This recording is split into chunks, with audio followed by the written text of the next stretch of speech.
avec une tenue blanche. xam nga le blanc dañuy wax ne c'est l'immaculé.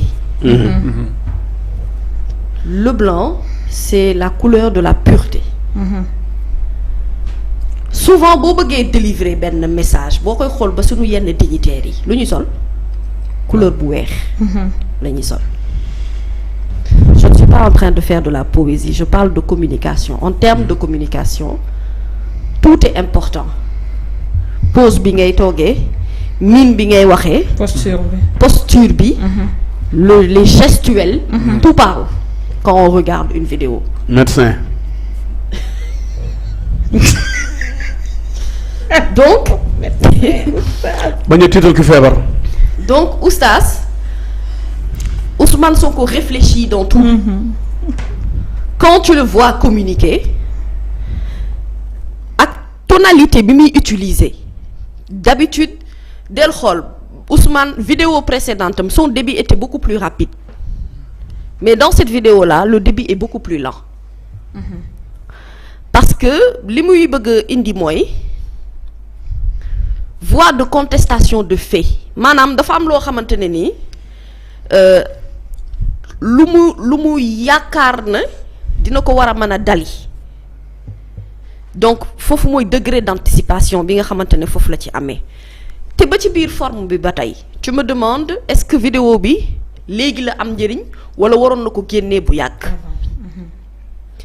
bu ko génnee woon bu yàgg day dévoiler stratégie wa te dañ koy jiitu ci mbaram paaka nag boo bañee mu jiitu la ci sa mbarka li wolof njaay naan kuy yoot lu sëqati danga naan tepp éviter yu réet ndax bu nit ñi xamee fa nga jëm doo yegg il a décidé du moment bi nga xam ne foofu la war a commencer à dévoiler sa stratégie tuddee ko stratégie numéro 1 bu coïncider effectivement ak la décision finale du conseil constitutionnel coïncider ci mu war a expliquer nit ñi li tax le choix de Bassirou Diomaye Faye mu lancé ko ci ay parrainage citoyen beaucoup se poser la question war a dellu si waat ci pourquoi ñu naan ndax dafa am candidat yu bari mu leeral ni waroon naa mën a doon benn wala mën naa nekk candidat yu bari ñenn jàpp ne Habib Sy ci la bokk ci ay candidat am Cheikh Tidiane Dièye ci la bokk ci ay candidat am il va plus loin leeral ni am na ñoo xamante ne sax naam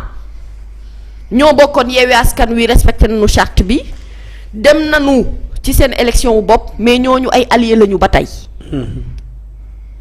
booy déglu ak di seetaan vidéo un politique buy communiquer tu décortiques tout de A à Z léegi ma ñëw ci fond bi voilà un leader politique qui a compris l'utilité des réseaux sociaux voilà un leader politique qui est à l'ère du numérique voilà un leader politique qui a tout le génie qu'il faut fii laa toog ne leen Ousmane Sonko dafa am génie politique xam nga génie politique mooy lan anticiper ci lu ñëwagul man xam naa ne ñu bari démb bu ñu tëddee du ñu nelaw te man dama gëm ni Ousmane Sonko ñi ànd ak moom sax xamuñu mooy kan Sénégal xamuñu kuy Ousmane Sonko c'est pas que c'est un messie hein mais c'est que il a les bonnes informations et il a la bonne stratégie de communication il est hyper intelligent machallah intelligence mooy def nga xam ni yow ki nga ko séqal rawee nga ko lu bari nga wan ko ne yow yaa jiitu moom mu jaay la doole nga jaay ko xel nga jiital ko très bien waa nag damay laaj ndax kii nag wax dëgg yàlla boo ko xoolee est-ce que mën nga koo bañ neexut a bañ de xam nga lu tax ñun bu ñuy nekk xale di seetaan dessin animé buñ ci taamoo Tortue Ninja ñun ak Lucky Luke c'est parce que waa ji li mu am casquette u héros moo tax dañuy jàngal ci bu ñuy nekk xale ne bu ñuy bëgg nañu bëgg koo xamante ne nii dafa nekk ndaanaan am ay actes héroïques yu muy posé Ousmane Sonko mooy ki nga tëj ci kaso bi wax naa la ko fi mu lay dérouler le plan politique boo xamante ne yow munoo séntu jamais fan lay fële yow ngay teg sa ay action à la Jack Bauer di daw di seeti fu terroriste yi ne moom mu lay tegal Michael Scofield di la wan prison break wala professeur voilà un Michael Scofield boo xamante ne kaso bettu ko. jàngat bu njëkk bi loolu la. Ousmane Sonko est hyper méga informé. Qui l'informe? Des gens qui sont très proches du pouvoir. Le président de la République Macky Sall, vous avez beaucoup à faire. Beaucoup.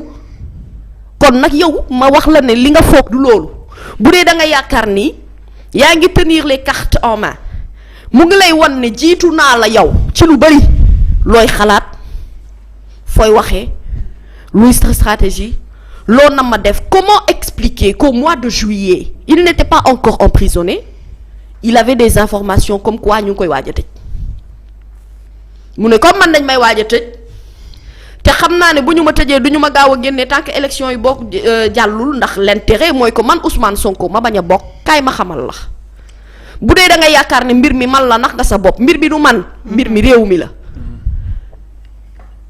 mbir mi du man mbir mi projet bi la. Si moi je ne peux pas être porteur de projet nga yaakaar ne boo ma kale nga lépp boo ma kalee nag foofu laa gën a muusee parce que foofu laa gën a mën a ubbee ay pan yoo xam ne yow mënoo koo xalaat te mënoo koo calculer ci man. Qui savait que Ousmane Sonko avait des vidéos préenregistrées? Qui le savait? ndax automatiquement moom joué na leen ñaari tour daf leen a fente bu njëkk. kay ma wax la ndaanaan bi waa ji nekk waa ji bi mu nekkee kaso ñu njëkk a annoncé ne dafay communiquer. Qu'est-ce qui s'est passé? Le ministre de la Justice a sorti un communiqué pour dire Ousmane Sonko fan lay jaar ba communiquer mu ngi biir kaso. mu liggéeyloo ko dimanche. mu ngi biir kaso comment il va faire pour communiquer? xam nga mënoon na génne vidéo ci waxtu boobu. il ne l'a pas fait c'était pas le bon moment mais jur na jiixi jaaxa ci seen xel ba ñoom xamatuñu fu nu ne ñu jaxasoo ci saa si. mu ne leen finalement du man maay wax de je fais parler quelqu'un d'autre. Je fais parler Bassirou Diomaye Faye étant silencieux comme moi ci prison bi ma nekk ma wan leen ni ma nekkee ndaanaanu politique Ousmane Sonko a compris que ère bi ñu toll nii ci jamono ji ku communiqué wul yow la neex. te la capacité de pouvoir gérer des situations futures c'est d'anticiper sur les actions à venir. Tant que amuloo pouvoir d'anticipation par rapport ak lii ñëwagum mooy yow sa ndaanaan des na. gis nga ci jamonoy Thomas Sankara incarner un leadership fort. ci jamonoy Thomas Sankara. nekkoon na ndaanaan lool mais bu amoon doole réseaux sociaux bi ñu am nii tey. kon Thomas Sankara li ko dal du ko dal. ca jamono yi ñuy wax. ak di màggal Nelson Mandela. bien que des luttes ont été menées de partout mais il a fallu que des gens utilisent leur force. Et aujourd'hui, on n'est plus à l'ère d'utiliser notre force. On a essayé, ça n'a pas marché. Ce qu'il faut utiliser, c'est l'intelligence et la communication. Ce n'est pas sa première vidéo. Il y en aura d'autres. te kenn mënu ko tere parce que bi mu koy def boobu duggagul kaso. mu yëg ne yaa ngi koy waajal yaa ngi koy pexeel mu jiitu la ci say pexe. enregistré benn vidéo teg. wax la man sama plan numéro 1 léegi ñoom luy seen problème mooy comment anticiper sur la deuxième vidéo mënuñu ko anticiper ndax bu ñu ko kalee fii kal ko fee Ousmane da leen yàgg wax ci biir communication am ne leen respecté leen ñeenti poñ yii ma leen wax te boobu moo mujje avant vidéo bi di génn. Ces 4 points là moom il est dans sa constance c'est-à-dire que il est concentré sur ce qu'il fait te nee na leen situation bu mënti ñëw it man pare naa pour loolu def naa vidéo rawale naa vidéo yi man xam naa lii seen problème fu mu nekk nii mooy qui gère la page de Ousmane Sonko qui publie les vidéos est-ce que Sénégal la nekk wala bitim réew la nekk waaye doonu lu ñu mën a contrôler lii moo lay wan ne gis nga capacité wu contrôler nit doomu aadama yoru ko ci loxo yàlla sunu borom la nekk yàlla lay neex mu sàkku xam-xam def ko ci yow jël cofeel def ko pëndëx wis ko ëf ci askan wi ñi di la bëgg yow ngay xeex pour que ki koy bëgg ñooñu di ko gën a bañ yàlla di la gën a dooleel.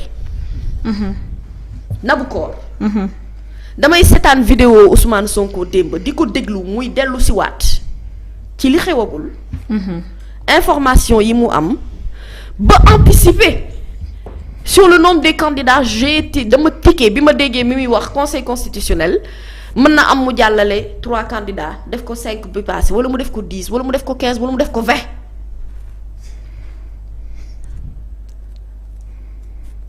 kii du nit.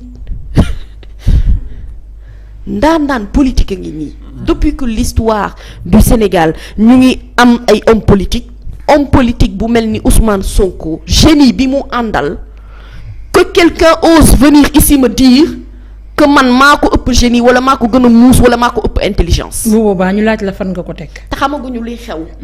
lii ñëw après na bu mooy gën a métti ci ñoom. waaw moo tax ma ni la vidéo bi finalement moom li mu ci bëggoon sax xam naa dina ko romb.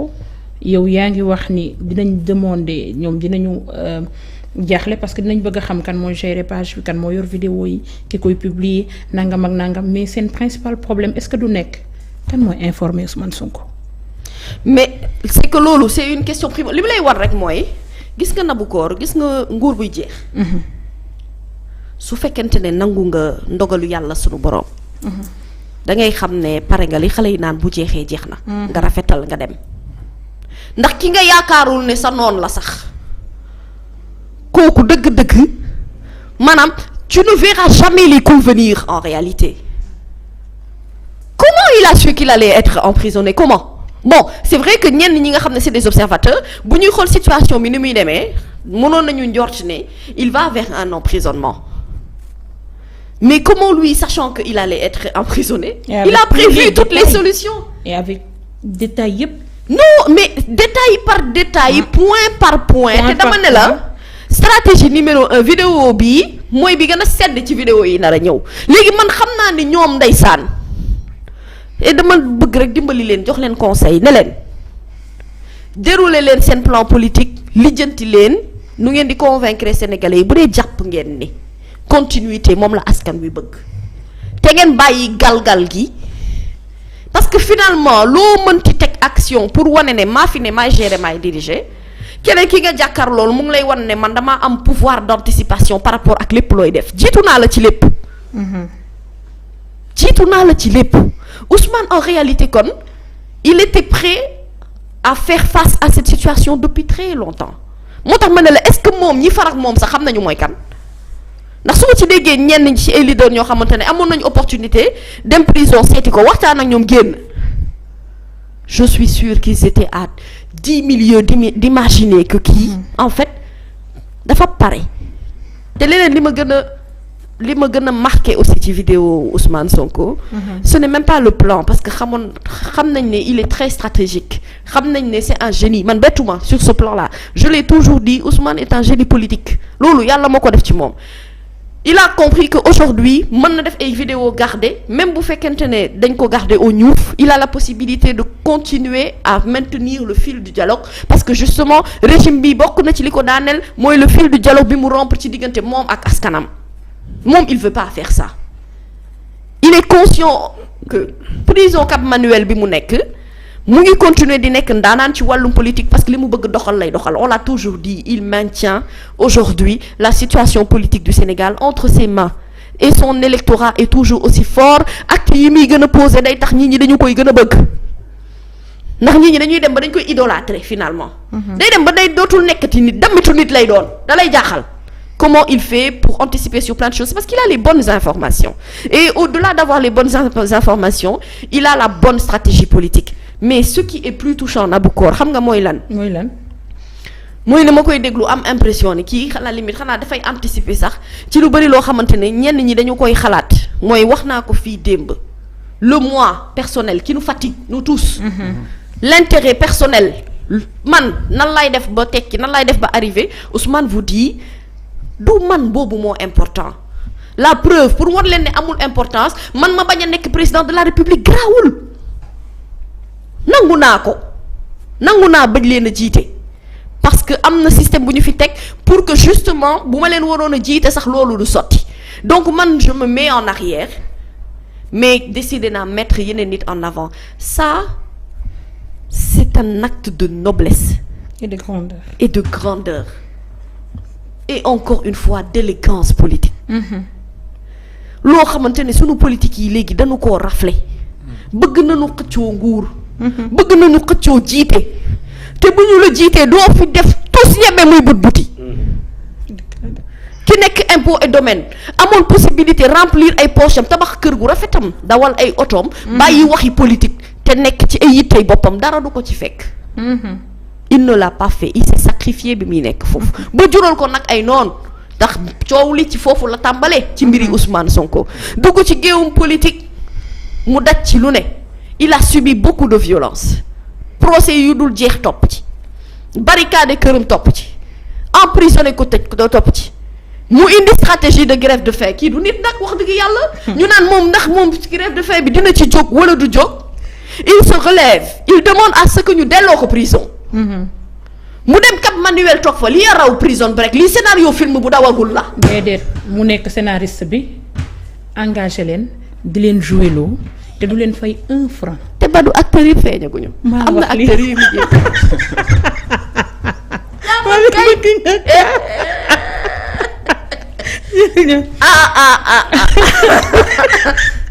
non l'intelligence. ñu ngi ñuy jéppee ci waaye yàlla baax na mu leen xel nabu góor boo ko dindee ci nit.